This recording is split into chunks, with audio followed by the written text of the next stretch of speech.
பிரியமானவர்களே, இயேசு கிறிஸ்துவின் உயிர்த்தெழுந்த வல்லமுள்ள நாமத்தினாலே உங்களை யாவருக்கும் என்னுடைய அன்பின் வாழ்த்துக்கள். நீங்கள் நல்லா இருப்பீங்க இயேசுவின் நாமத்திலே. ஹல்லேலூயா. மீண்டுமாய் உங்களை யாவரையும் இந்த யூடியூப் மூலமாக கர்த்தருடைய வார்த்தையை நான் பகிர்ந்து கொள்வதிலே நான் மகிழ்ச்சி அடைகிறேன். ஹல்லேலூயா. கர்த்தருடைய வார்த்தையை நாம் கவனித்து அதை கேட்க வேண்டும். ஆண்டவருடைய வார்த்தையை இப்பொழுது நான் உங்களோடு பகிர்ந்து கொள்ள விரும்புகிறேன். இன்றைக்கு ஆண்டவர் நம்மோடு கூட பேசுகிற கர்த்தருடைய வார்த்தையின் தலைப்பு, கர்த்தருடைய வேதத்தில் தியானமாயிருங்கள், உங்கள் காரியங்கள் வாய்க்கும். ஆமென். ஹல்லேலூயா. கர்த்தர் நல்லவர். சங்கீதம் 1ஆம் அதிகாரத்தில் 1, 2, 3 வசனம் உங்களுக்கு தெரிந்த ஒரு வார்த்தை. துன்மார்க்குடைய ஆலோசனையிலே நடவாமலும், பாவிகளுடைய வழியிலே நில்லாமலும், பரியாசக்காரிடத்திலே உட்காராமலும், கர்த்தருடைய வேதத்திலே இரவும் பகலும் தியானமாயிருக்கிற மனுஷன் பாக்கியவான். ஆமென். என் அன்பு தெய்வ பிள்ளைகளே, துன்மார்க்குடைய ஆலோசனையிலே நம்ம உட்காரக்கூடாது, பாவிகளுடைய வழியிலே நம்ம செல்லக்கூடாது, பரியாசக்காரன் இடத்திலே நாம் இருக்கக்கூடாது.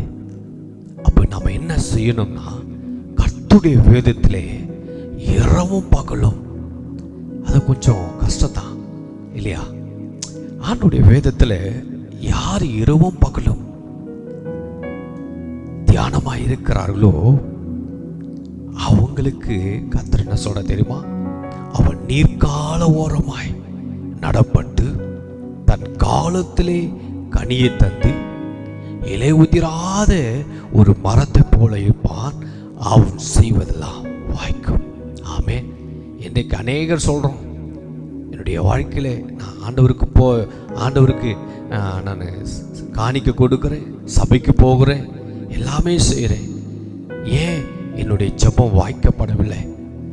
என் அன்பு தெய்வ பிள்ளைகளே, நீங்கள் வேதத்திலே தியானமாய் இருந்தால் உங்க காரியங்கள் வாய்க்கும். ஹல்லேலூயா. உபவாசிக்கிறோம், ஊழியம் செய்கிறோம், சபைக்கு செல்லுகிறோம். ஹல்லேலூயா. ஆனால் வேதத்தை வாசிப்பதில்லை. ஆமென். எப்படி உங்க காரியங்கள் வாய்க்கும்? யோசித்து பாருங்கள். ஹல்லேலூயா. ஆண்டவர் சொன்னா, யோசேப்பு செய்கிற காரியமெல்லாம் வாய்க்க செய்தார். ஏன்னா யோசேப்போடு ஆண்டவர் இருந்தார். ஹல்லேலூயா. நீங்கள் வசனத்தை கேட்பதினாலே உங்க வாழ்க்கையில விசுவாசம் பெருகும். ஆமென். அல்லேலூயா. தேவனுடைய வார்த்தையானது வல்லமையும் ஜீவனமாய் இருக்கிறது. ஆண்டவருடைய வார்த்தையை நீங்கள் கேட்கும் பொழுது, தியானிக்கும் போது, வாசிக்கும் போது, ஜெபிக்கும் பொழுது மாத்திரம்தான் உங்க காரியங்களை கர்த்தர் வாய்க்க செய்வார். அல்லேலூயா. ஆண்டவருடைய வேதத்தில் யார் பிரியமாய் இருக்கிறானோ, அவருடைய வழியில யார் நடக்கிறானோ அவன் பாக்கியவான் என்று ஆண்டவர் சொல்றாரு.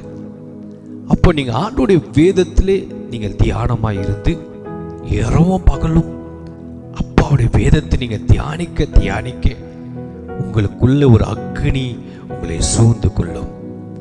ஹல்லேலூயா. ஆவியானவர் உங்களுக்குள் வரும் பொழுது உங்களை ஜெபிக்க அவர் தூண்டுவார், வேதத்தை வாசிக்க தூண்டுவார். தேவையில்லாத காரிய இடத்துல உன்னை உட்கார வைக்க மாட்டார், பரியாசக்கார இடத்துல உன்னை போக விட மாட்டார். ஆவியானவர் உனக்கு தூண்டுதல் உண்டாக்குவார், ஜெபிக்க தூண்டுதல் உண்டாக்குவார், ஊழியம் செய்ய தூண்டுதல் உண்டாக்குவார். என் வார்த்தையிலே நீ இரு என்று உனக்கு உணர்த்தல் உண்டாக்குவார். அதுதான் ஆவியானவர். அப்ப வேதத்தில் தியானமா இருந்தால் மாத்திரம்தான் உன் காரியங்கள் வாய்க்கும். ஒரு ஆளிலே சொல்லுங்களேன், இந்த செய்தி யார் கேட்குறீங்களோ, உங்க வாழ்க்கையில உங்க காரியங்கள் வாய்க்கணும்னா நீங்க கர்த்தருடைய வேதத்திலே தியானமா இருந்து, அவருடைய வேதத்திலே தியானமா இருந்தால் மாத்திரம்தான் உங்க காரியங்கள் வாய்க்கும். இதுதான் சத்தியம்.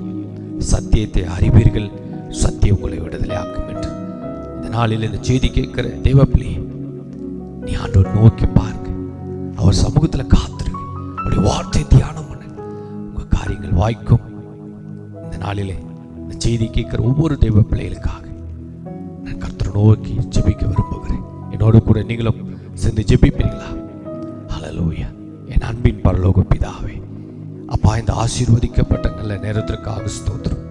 யார் என்னோடு கூட இந்த வார்த்தையின்படி ஆண்டவரே அர்ப்பணித்து ஜெபிக்கிறார்களோ, உங்களுடைய அவங்களுடைய வாழ்க்கையில இந்த காரியங்கள் வாய்க்க செய்யுங்க. இந்த செய்தி, இந்த வார்த்தையின்படி அவருடைய வாழ்க்கையில அற்புதங்கள் நடக்கட்டும். ஆண்டவரே, என் வாழ்க்கையில ஜெபம் இல்லையே, வேத வாசிப்பு இல்லையே என்று யாரெல்லாம் புலம்பிக் கொண்டு உங்களுடைய சமூகத்தில் நோக்கி பார்க்கிறார்கள், உங்க காரியங்களை அப்பா நீங்க வாய்க்க செய்யுங்க. இந்த நாளில் என்னோடு கூட இந்த சத்தத்தை கேட்கிற இந்த வார்த்தையின்படி யாரால் அர்ப்பணிக்கிற ஒவ்வொரு தெய்வ பிள்ளைகளுக்கு ஆட்சேபிக்கிறேன். அவளுக்கு ஒவ்வொருவரையும் நீர் ஆசீர்வதியும், ஒவ்வொருவரையும் இந்த வார்த்தையின்படி நடத்துங்கப்பா. உடைய கிருபை ஒவ்வொரு சுட்டுக் கொள்ளட்டும். இயேசு கிறிஸ்துவின் உயிர்த்த இந்த வல்லமுள்ள நாமத்தில் ஜெபித்து நான் ஆசீர்வதிக்கிறேன் பிதாவே. ஆமென், ஆமென். என் அன்பு தெய்வ பிள்ளைகளே, நல்ல ஆண்டோடைய வார்த்தை கேட்டோம். அவருடைய வேதத்தில் நீங்கள் தியானமாயிருங்க. உங்க காரியங்களை கர்த்தர் வாய்க்க செய்வார். God bless you. கர்த்தர் உங்களை ஆசீர்வதிப்பாராக. ஆமென்.